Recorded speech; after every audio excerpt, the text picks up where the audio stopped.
My dear students, how are you? I think all of you are fine. I am also by the grace of Almighty. Today we are going to discuss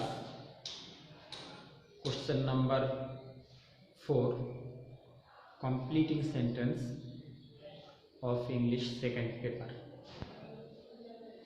There are many items which are used to complete a sentence. Conjunction is the main part of the completing sentence. Now we are discussing conjunction and its classification and its use. Conjunction কে আমরা মোটামুটি তিন ভাগে ভাগ করতে পারি। একটা হচ্ছে কোঅর্ডিনেটিং কনজাংশন, একটা হচ্ছে সাবঅর্ডিনেটিং কনজাংশন, আর আরেকটা হচ্ছে কোরিলেটিভ কনজাংশন। তো কনজাংশন কাকে বলে? যেই ওয়ার্ড দ্বারা দুইটা ওয়ার্ডকে, দুইটা ফ্রেজকে অথবা দুইটা ক্লজকে যুক্ত করা যায়, সেটাই হচ্ছে কনজাংশন। যেমন রহিম অ্যান্ড করিম। তো এখানে রহিম একটা নাউন, করিম একটা নাউন, দুইটা নাউনকে আমি অ্যান্ড দ্বারা যোগ করে দিই। তো এইভাবে দুইটা ফ্রেজকে যোগ করা যায় এবং দুইটা সেন্টেন্সকেও কনজাংশন দ্বারা যোগ করা যায়। তো এখন আমরা দেখব যে কোঅর্ডিনেটিং কনজাংশনটা কি। কোঅর্ডিনেটিং কনজাংশন হচ্ছে সেই কনজাংশন যেটা দ্বারা দুটো সমধর্মী বাক্যকে যুক্ত করা যায়। অর্থাৎ কোঅর্ডিনেটিং কনজাংশন দিয়ে দুইটা বাক্য যুক্ত করলে, কোঅর্ডিনেটিং কনজাংশন দ্বারা যখন আমরা দুইটা বাক্য যুক্ত করব তখন দুইটাই সমগুরুত্বপূর্ণ। এইখানে প্রিন্সিপাল ক্লজ এবং সাবঅর্ডিনেট ক্লজ হবে না। প্রিন্সিপাল ক্লজ এবং সাবঅর্ডিনেট ক্লজ না, দুইটাই কোঅর্ডিনেটিং ক্লজ। তো আমরা সিম্পল কমপ্লেক্স কম্পাউন্ড করার সময় দেখেছি যে কোঅর্ডিনেটিং কনজাংশন দ্বারা কম্পাউন্ড সেন্টেন্স তৈরি হয় আর সাবঅর্ডিনেটিং কনজাংশন দ্বারা কমপ্লেক্স সেন্টেন্স তৈরি হয়। তো কোঅর্ডিনেটিং কনজাংশন হচ্ছে দুইটা স্বাধীন বাক্যকে যুক্ত করবে। এখানে কোনো সেন্টেন্স অন্য কোনো সেন্টেন্সের উপরে নির্ভরশীল হবে না। তো কোঅর্ডিনেটিং কনজাংশনকে আমরা চার ভাগে ভাগ করতে পারি। একটা হচ্ছে কমুলেটিভ অর কপুলেটিভ, আর একটা অল্টারনেটিভ, আর একটা হচ্ছে অ্যাডভার্সেটিভ, আর একটা হচ্ছে ইলেটিভ। তো কমুলেটিভ অর কপুলেটিভ কনজাংশনটা কি? কমুলেটিভ অর কপুলেটিভ কনজাংশনটা দুইটা সমধর্মী জিনিসকে, সমধর্মী বাক্যকে তারা যুক্ত করে, কমুলেটিভ অর কপুলেটিভ। যেমন অ্যান্ড, তাহলে I went to market and bought some snacks. এখানে অ্যান্ড ব্যবহার করার যে সূত্র সেটা হচ্ছে অ্যান্ড কোঅর্ডিনেটিং কনজাংশন, তার মধ্যে থেকে কমুলেটিভ অর কপুলেটিভ কনজাংশন। তাহলে অ্যান্ডের আগে আমরা যেই টেন্সে বাক্য থাকবে, অ্যান্ডের পরেও আমরা সেই টেন্সেই বাক্যটা লিখব। তাইলে অ্যান্ডের দুই পাশে একই টেন্স হবে। আবার যখন আমরা দুইটা ওয়ার্ডকে যুক্ত করব তখন অ্যান্ডের আগে যদি নাউন হয়, অ্যান্ডের পরেও আমরা নাউন দিব। অ্যান্ডের আগে যদি অ্যাডজেক্টিভ হয়, অ্যান্ডের পরেও আমরা অ্যাডজেক্টিভ দিব। তো অ্যান্ডের আগে যদি ভার্ব হয়, অ্যান্ডের পরেও আমরা ভার্ব দিব। আর সেন্টেন্সের ক্ষেত্রে অ্যান্ডের আগে বাক্যটা যেই টেন্সে থাকবে অ্যান্ড এর পরের বাক্যটাও সেই টেন্সে হবে। তো যেমন এখানে অ্যান্ড, তাহলে he comes hair and learns English. তাহলে এই যে কামস হেয়ার এটাও present indefinite tense, learns English এটাও প্রেজেন্ট ইনডিফিনিট টেন্স। আবার both dot dot dot and, যখন আমরা দুটো নাউনকে যুক্ত করব তখন দুইটা নাউনের আগে বোথ এবং দুইটা নাউনের মাঝে অ্যান্ড।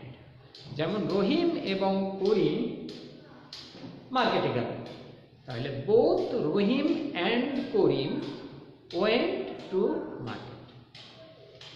তো no less dot dot dot than as well as. তো no less dot dot dot than এর ব্যবহারটা কেমন হবে? যেমন he is no less strong than you, সে তোমার চাইতে কোনো অংশেই কম শক্তিশালী নয়। অ্যাজ ওয়েল অ্যাজ এর অর্থ হচ্ছে এবং। একটা বিষয় আমাদেরকে মনে রাখতে হবে যে অ্যান্ড মানেও এবং, এবং অ্যাজ ওয়েল অ্যাজ অর্থ হচ্ছে এবং। অ্যান্ডে যখন আমরা দুইটা নাউনকে যুক্ত করব এবং তাকে সাবজেক্ট হিসেবে ব্যবহার করব তখন ভার্বটা প্লুরাল হবে। রহিম অ্যান্ড করিম আর গোয়িং, এখানে রহিম অ্যান্ড করিম ইজ গোয়িং হবে না। তো অ্যাজ ওয়েল অ্যাজ দ্বারা যদি আমরা এই কাজটা করি, অ্যাজ ওয়েল অ্যাজ দ্বারা যদি আমরা দুটো সাবজেক্টকে যুক্ত করি, যেমন রহিম অ্যাজ ওয়েল অ্যাজ করিম, সেই ক্ষেত্রে আমরা পরে যে ভার্বটা দিব সেটাকে অবশ্যই সিঙ্গুলার হতে হবে। তাহলে Rahim as well as Karim is going there. তো নট অনলি বাট অলসো, তো নট অনলি বাট অলসো ক্ষেত্রে নট অনলি দিয়ে আমরা দুটো নাউনকে যুক্ত করতে পারি, আবার দুটো ভার্বকেও যুক্ত করতে পারি।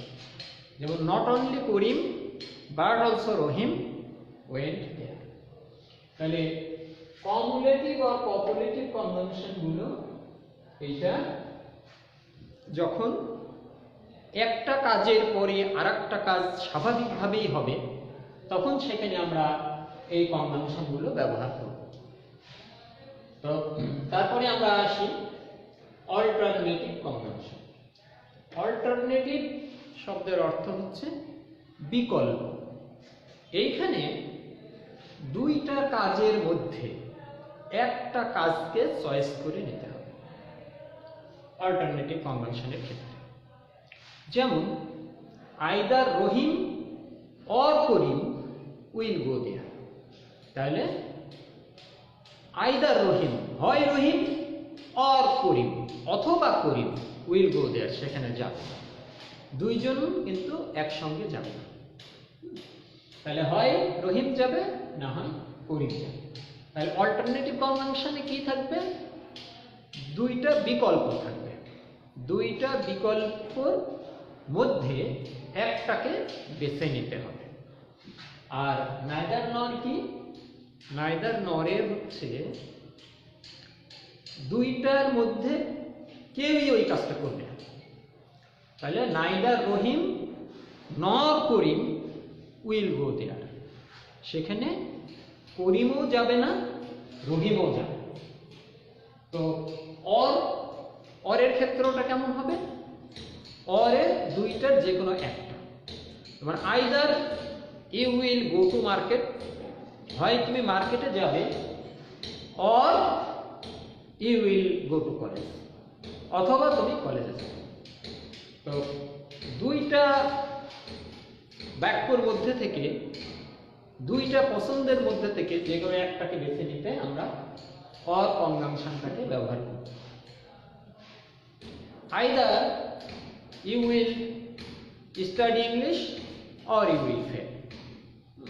এখানে শুধু অর ব্যবহার করে বাক্যটা বলা যাবে, study attentively or you will fail in the exam. তাহলে হয় study attentively or you will fail in the exam. তাহলে তারপরে আদারওয়াইজ, আদারওয়াইজ শব্দের অর্থ হচ্ছে অন্যথায়। তো আদারওয়াইজ ব্যবহারটা কেমন? দুইটা বিকল্পের মধ্যে একটা, study hard otherwise you can not pass, attend your class otherwise you can't understand English properly. তো otherwise এর ক্ষেত্রে দুইটা বিকল্পের মধ্যে একটাকে বেছে নিতে সাহায্য। তারপরে আমরা আসি হচ্ছে অ্যাডভার্সেটিভ কনজাংশন। অ্যাডভার্সেটিভ কনজাংশনটা কি? অ্যাডভার্সেটিভ কনজাংশনটা হচ্ছে বিপরীতমুখী কনজাংশন, অর্থাৎ দুইটা বাক্য সেন্সের দিক দিয়ে বিপরীত আসে। অর্থাৎ একটা কাজের ফলে যে কাজটা হওয়ার কথা সেই কাজটা না হয়ে অন্য আরেকটা কাজ হবে। তো যেমন বাট, তাহলে but he is rich but honest. তো রিচ হলে সাধারণত অনেস্ট খুব কম দেখা যায়, কিন্তু এক্ষেত্রে বিকল্প। যেমন ইট ইজ রেইনিং হেভিলি, বাইরে প্রচুর বৃষ্টিপাত হচ্ছে। তাহলে স্বাভাবিক কথা কি, একটা মানুষ বাইরে যেতে হলে ছাতা নিয়ে বাইরে, কিন্তু সে ছাতা ছাড়াই বাইরে চলে গেল। তাহলে ঘটনাটা যেভাবে ঘটার কথা ছিল সেভাবে না ঘটে বিপরীতভাবে হচ্ছে। তাহলে it is raining heavily but he is going outside without an umbrella. এইগুলো but, yet, still, however, only, nevertheless, while, whereas, on the contrary, on the other hand. Adversative অর্থাৎ একটা বাক্যের বিপরীতে আরেকটা বাক্য আসবে, এই রকম সেন্সের ক্ষেত্রে এই অ্যাডভার্সেটিভ কনজাংশনের মধ্যে যে কোনো কনজাংশন ব্যবহার করা যেতে পারে।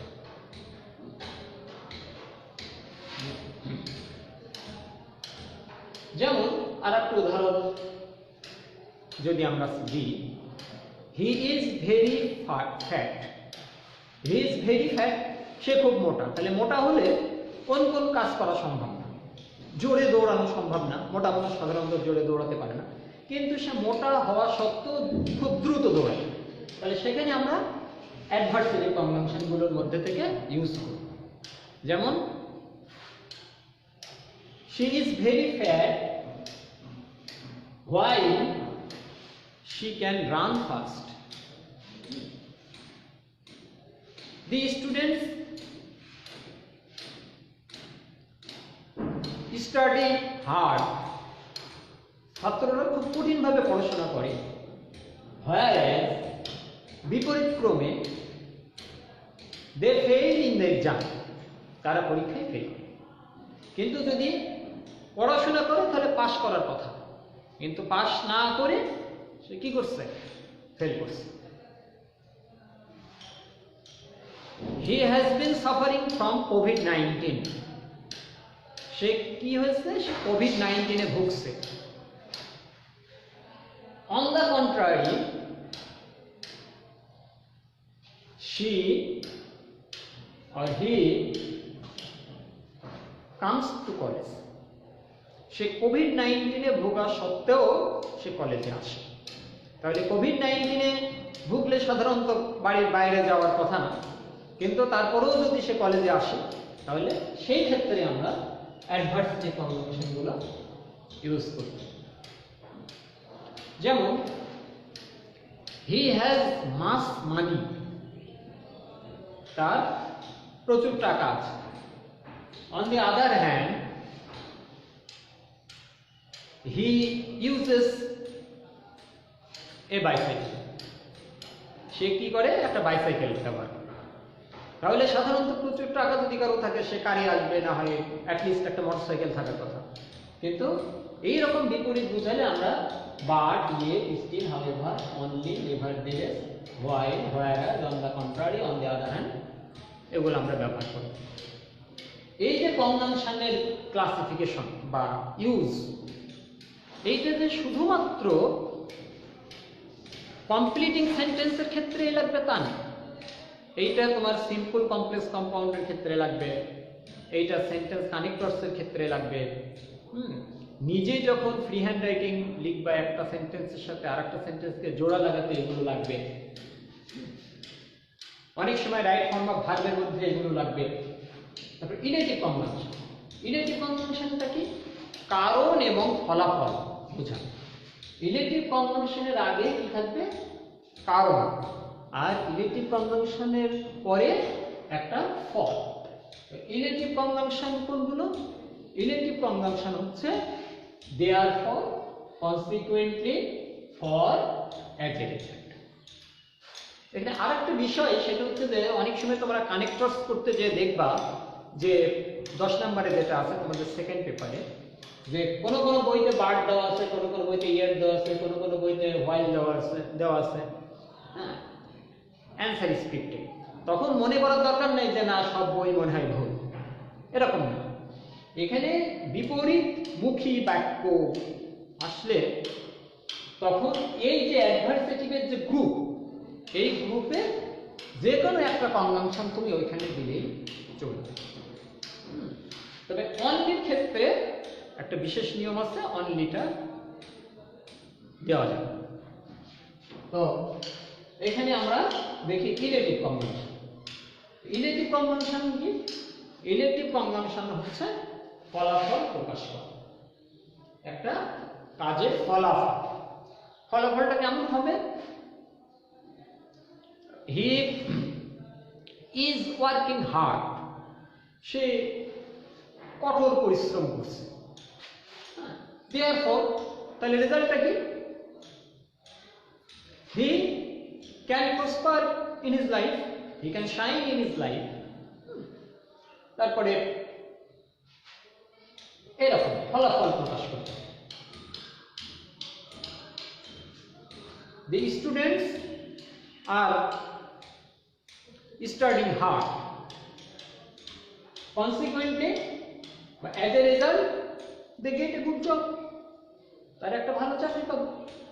তাহলে আমরা কারণ যুক্ত বাক্যটা আগে থাকবে, তারপরে আমরা কনজাংশন গুলো দিব, তারপরে ফলাফল যুক্ত বাক্যটা আমরা পরে দেব। এটা গেল হচ্ছে কোঅর্ডিনেটিং কনজাংশন। তো কোঅর্ডিনেটিং কনজাংশনের এই গ্রুপগুলো, এই যে গ্রুপ, এইগুলো এবং এর ব্যবহার, এগুলো মনে রাখতে হবে। তাহলে আমরা কি শিখলাম? আমরা শিখলাম যে কোঅর্ডিনেটিং কনজাংশনটা সমধর্মী দুটো বাক্যকে যুক্ত করে। এইখানে দুইটা বাক্যই সমগুরুত্বপূর্ণ, এইখানে দুইটাই কোঅর্ডিনেটিং ক্লজ।